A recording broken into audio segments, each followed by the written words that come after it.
Hello everyone, this is Braden. Today we're going to do a deep dive on the JDM Lexus IS350 infotainment system. Is it usable in Canada? Can you use it on a day-to-day basis? How practical is it? What are your replacement options if you wish, and what can you do to enhance your experience? Stay tuned in this video and find out. Hey guys, we're here in Saskatchewan on a cold March morning. We're going to just go ignition here. So you can see the dash lights up and we have our infotainment system. So the first thing that boots up by default is the navigation feature, which is completely unusable in Canada. There's no current method to get Canadian maps on this system. I believe there's a package you can get online for New Zealand, and I believe there's a package for Europe as well. But if you're in Canada, you're basically out of luck, and if you want functional GPS, you're going to have to replace this unit. Here we have this is the navigation feature, which is what the default boot up is. Here we have navigation options, which you'll most likely never touch. And here we have map settings. So this button over here is your climate controls, which are currently off because the car is not running. But when the car is running, you'll be able to navigate this through the touchscreen and change whatever you want. Turn ignition on. So you can see here, it's all going. So this has this ion air filter that's enabled currently. These buttons all work, in the dual zone works as well. If you turn on dual, you can see you can change the passenger temperature different from the driver. Next, we're going to move to audio. So in order to get to audio, you press this button with this little lip right here. So the first thing you're probably wondering is, does the auxiliary work? Normally, yes. There's an auxiliary port right there. Has a standard 3.5mm jack. You'll be able to enjoy auxiliary from your phone. Unfortunately, this car's auxiliary sensor does not work. So that's a special case with my car. There must be some issue with this system or the plug-in here. But I'm going to be replacing this anyway. My friend's Lexus LS460, his auxiliary did work, so it could be a hit and miss. Could replace this port if it's not working, and it should be able to work for you guys. So audio off. So if we push this power, turn the audio system on, and this is FM currently. So the issue with this is the FM frequencies in Japan are different from North America. So if I turn this tune dial, you can see if I go up to 90, it goes back down to 76. So in North America, the frequency range starts at 88.1 and goes up to 107.9. But in Japan, it goes from 76.1 to 90, I guess. Yeah. 76 to 90. So here in Saskatoon, where I'm at, I can only get one radio station, which is the CBC French, unfortunately. That's on 88.7. So if I turn this up, I don't want it to get flagged for copyright, so I won't play too long, but you can get the idea. So you won't really get much for radio stations since you're severely limited to the lower band FM. However, if you switch to AM, the frequency range is the same between Japan and North America. So I'm able to go down to 522-ish to 1630. Now, notice they're going up by 9 kilohertz increments, and the North American standard is 10 kilohertz increments. This usually isn't a problem. Usually you can get fairly close to the station in order to pick up a good signal. I found the AM receiver in this car and all of my previous JDM cars to be very good. You can go to, say, News Talk. Tax strategies, retirement, and more. Kevin Hagan is... So you can see it picks up the station very well. So here we have a station loaded up that's around 250 kilometers away. You can see it picks it up quite nicely and has pretty good audio quality. Here we go in the local station here in Saskatoon.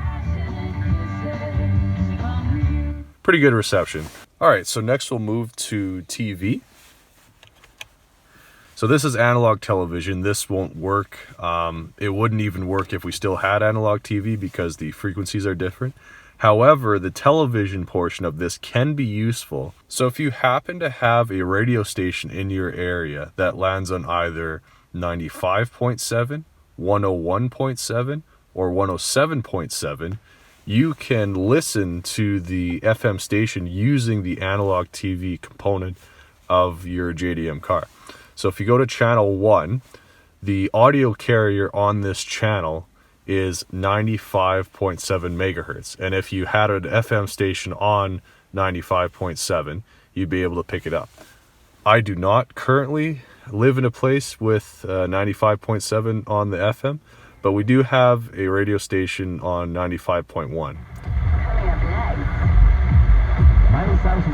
You can hear a faint radio station, kind of fuzzy, on the 95.1 station, which is close enough to 95.7 that this is able to pick up a little bit of that. If we go 2 here, there's 3.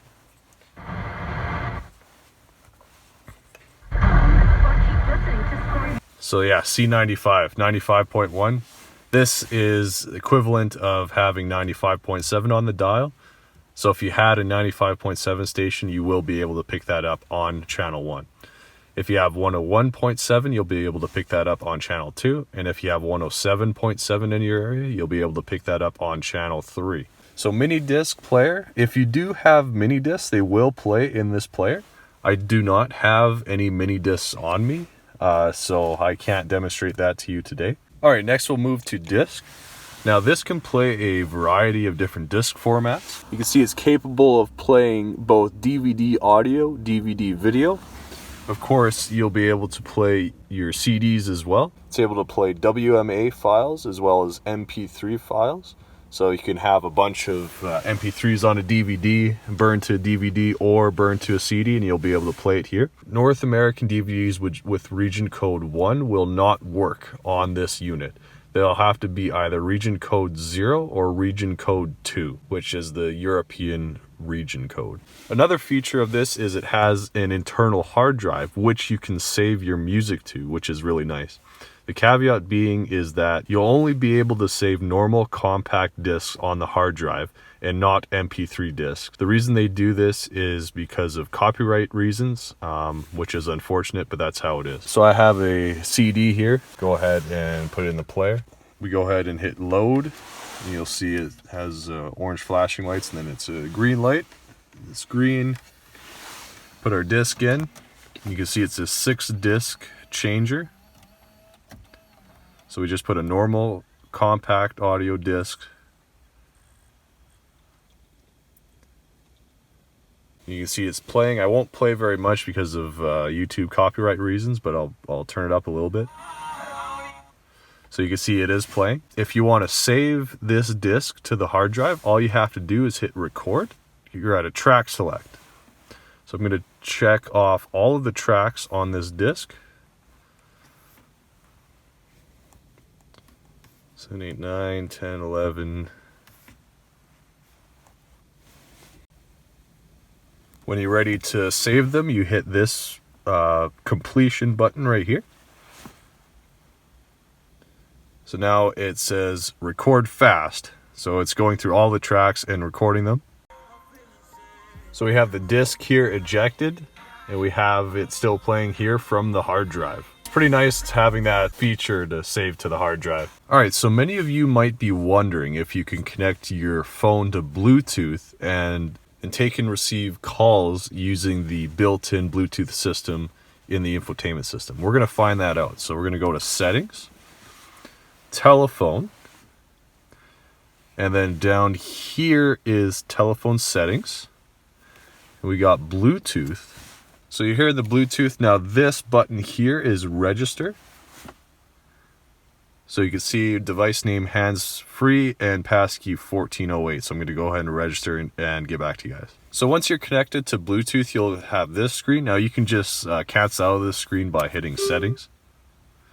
And you should be connected. So the next time you receive a call or you call someone from your phone, you will be able to use the infotainment system to do just that. All right, so if you have an older JDM car where the radio here is separate from your climate controls, you'll be able to just swap it out with an aftermarket double DIN radio or single DIN depending on the vehicle.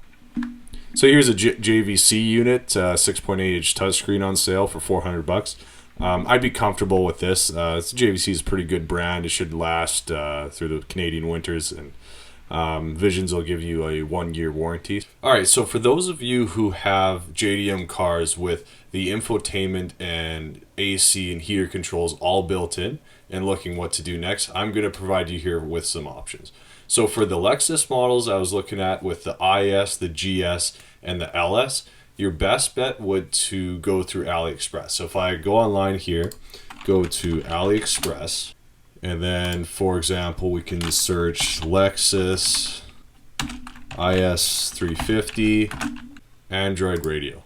And here you'll see many different Android radios. I personally like this style the best with the knobs and the buttons. I like physical knobs for volume control. And so you can go, I like to go big and powerful.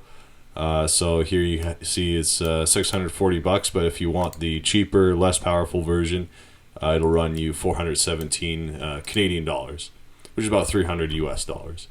That was a full rundown of the Lexus IS350 infotainment system. Thank you guys so much for watching. Subscribe for more JDM content, and make sure to comment below if you have any questions or video suggestions on JDM vehicles.